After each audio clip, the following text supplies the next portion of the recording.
ಇವರು ದೇವಸ್ಥಾನದ ಕರ್ತೃ ಇವರು. ಇವತ್ ಬಂದಿ ಕೊಂಡ ಐತೆ, ಪಲ್ಲಕ್ಕಿ ಐತೆ ಇವತ್ತು, ನಾಳೆ ಪಲ್ಲಕ್ಕಿಗಳು. ಹೇಳ್ರಿ ದೇವಸ್ಥಾನ ಬಗ್ಗೆ ಡೀಟೇಲ್ಸ್. ಚೆನ್ನವೀರಭದ್ರ ಸ್ವಾಮಿ ದೇವಸ್ಥಾನ ಇದು 3 ಸೆಂಟ್ರಲ್ ಇದೆ. ಇದು ಸುಮಾರು ಪರಂಪರೆ ಒಂದು 150 ವರ್ಷದಿಂದ ನಡ್ಕೊಂಡು ಬರ್ತಾ ಇದೆ. ಇವತ್ತು ಪೌರ್ಣಮಿ ದಿನ ಅಗ್ನಿಗುಂಡ, ಹರಿಕಥಾ ಕಾಲಕ್ಷೇಪ, ಎಷ್ಟು ಜನ ಬಂದ್ರೂ ಅನ್ನದಾನ ಇದೆ.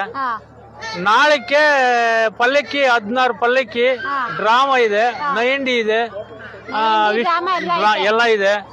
ನಾಳೆಗೆ ಜಾಸ್ತಿ ಜನ ಬರ್ತಾರೆ. ಎಲ್ಲಾರ್ಗು ನಮ್ಗ ಒಂದ್ 30-35 ಸಾವಿರ ಜನಕ್ಕೆ ಊಟ ಕೊಡ್ತೀವಿ ಪ್ರತಿ ವರ್ಷನೂ. ಈ ತರ ಒಂದು ಭಕ್ತಿ ನಿಯಮದಿಂದ ನಡೀತಾ ಇದೆ ಇಲ್ಲಿ.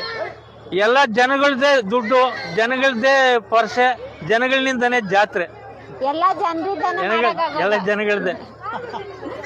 ಟ್ರಸ್ಟ್ನವರು ಮ್ಯಾನೇಜ್ ಮಾಡ್ತೀವಿ.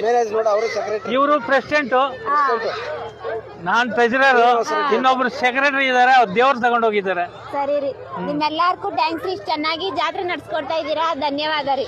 ಇವರು ದೊಡ್ಡ ಜಾತ್ರೆ ನಡೆಸ್ತಾ ಇದ್ದಾರೆ. ನಮ್ಮೂರು ಅಗಲಕೋಟೆ ಪ್ರೆಸಿಡೆಂಟ್, ಎಕ್ಸ್ ಪ್ರೆಸಿಡೆಂಟ್.